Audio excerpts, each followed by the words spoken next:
The headlines on RT International, and a major loss for Russian diplomacy. Vitaly Churkin, the country's ambassador to the United Nations, has died. Tributes have been pouring in, noting the veteran diplomat fiercely defended his country for decades through tough international times. He's the least popular American president in this country, ever. The American people voted for Donald Trump. Get over it, because he's president of the United States. Heated debate in the UK Parliament over President Trump's planned state visit, with opposition protests taking place on the streets of London. Meanwhile, Not My President's Day demonstrations were held across the US on the federal holiday that celebrates the country's past and present leaders.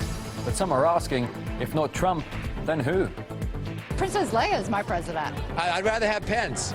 I mean, at least we know what Pence is all about. Right now, as far as I'm concerned, we don't have a president. In an exclusive interview with RT, the cousin of Libya's slain leader, Muammar Gaddafi, accuses Western powers of continuing to fuel the country's 6-year conflict.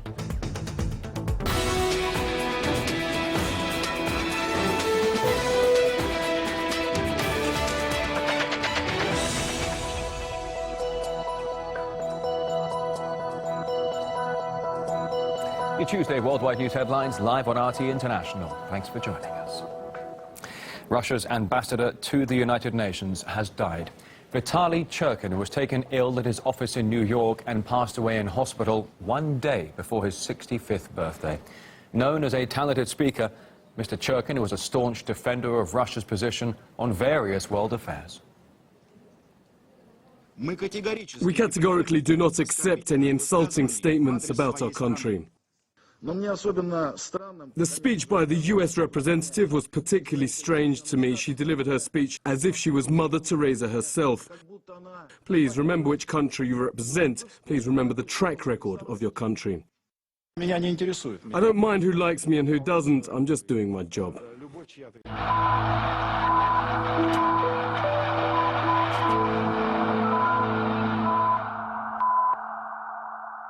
As his diplomatic career was just gaining momentum decades ago, it's said Vitaly Churkin already impressed the media and his counterparts with his charm and professionalism.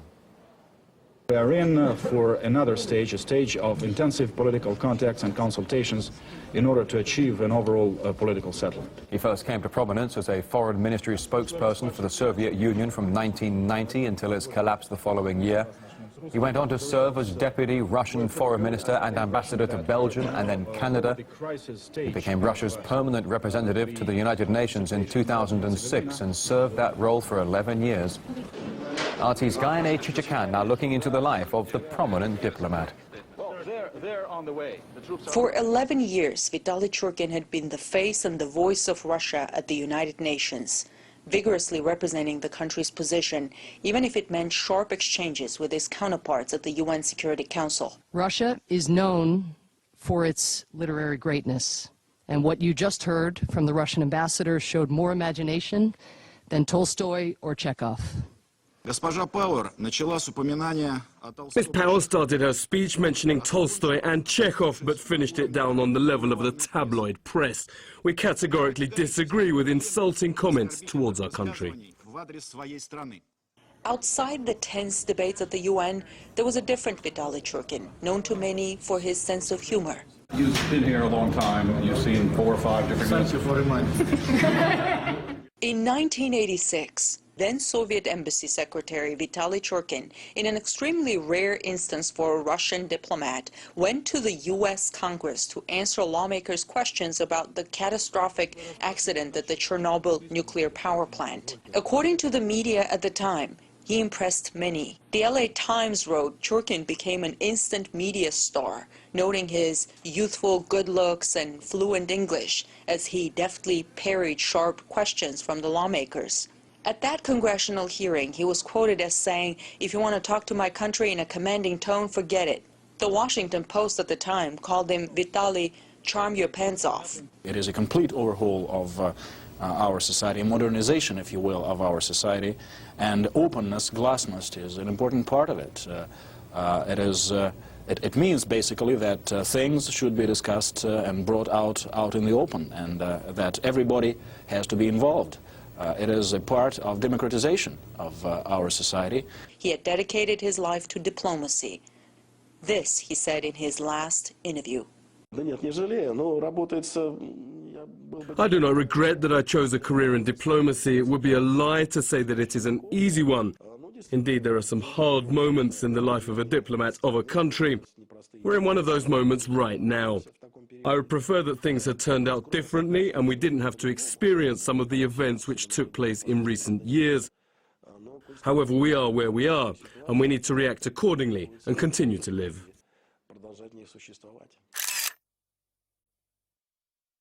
Former colleagues of Vitaly Churkin remember him as a person of great dignity and one of the finest diplomats. Well, I knew Vitaly well, first when I was actually ambassador to the Russian Federation. Vitaly was a golden boy, you know. Golden, though his hair turned gray very, very prematurely. He was only in his 30s, but had a great dignity. I was interested to hear of his being an actor. He carried some of those talents into diplomacy. He was a remarkably effective communicator. I liked Vitaly enormously, and my wife and I very much admired his wife. They were modern. They were part of that young cohort of absolutely outstanding Russian diplomats. He's going to be remembered for his contribution to their understanding of where Russia was coming from. And I believe that despite differences, because of him, they were best able to channel the sorts of things that he was trying to represent, and to make best efforts to come to some kind of understanding. I think that's what Vitaly always represented. I mean, he represented Russian interests, of course, but Russian interests, he always communicated. Russian interests resided in getting an understanding with others. He was a very sweet man. He always had a smile in his face, but he was very firm. He was an excellent diplomat.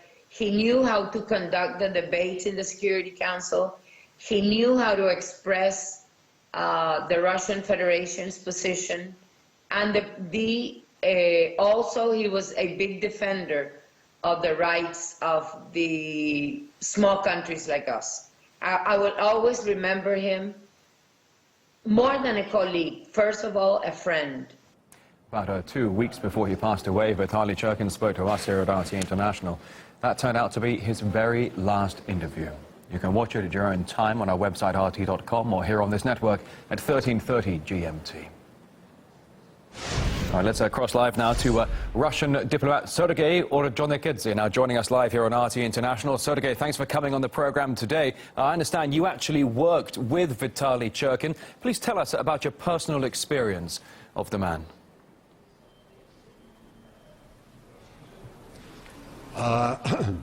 We used to work together for a number of years. He was undoubtedly outstanding diplomat with a wide range of knowledge of different problems of the world. And I will tell you that the post of the permanent representative to the United Nations is one of the most difficult one in the diplomatic service of any country. And Mr. Churkin defended the interests of his country, Russia, with a great vigor, with a great knowledge, and sometimes with a great humor. Mr. Ordzhonikidze, what would you say were the most outstanding achievements of Mr. Churkin's career, in your opinion? I think the most outstanding achievement is his knowledge of a wide range of problems before the United Nations. That means security and political issues, economic issues, whatever issues that are before the world. And he was never before dealing with the United Nations, but in a very short period of time he managed to be a real expert in the field of the UN problems. So I personally think that we lost a great diplomat. We lost a great diplomat and a very successful diplomat, who managed to did his best to defend the interest of Russia, if, for example, in the Security Council, where it was especially difficult because Russia doesn't have so many friends in the Security Council. But sometimes he resorted to diplomatic skills, sometimes he resorted to negotiations, sometimes he resorted to his charm, sometimes he resorted to humor, but eventually he very frequently succeeded where maybe others won't.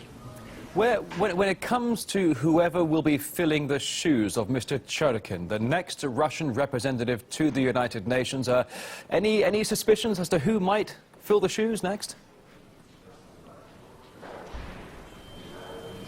That I don't know, since I'm not working at the Foreign Ministry, but definitely it should be a diplomat with a high-ranking diplomat. And as you made a mention a few moments ago, with Churkin had such a great understanding. Sorry, continue, please.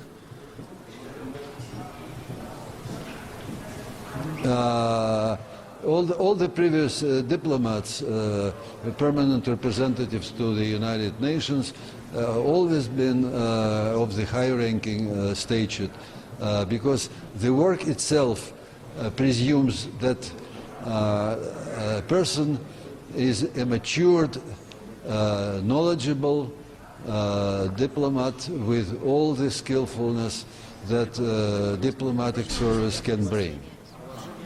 All right, our Russian diplomat Sergei Ordzhonikidze joining us live here on RT International. Thank you very much for your time. Thank you.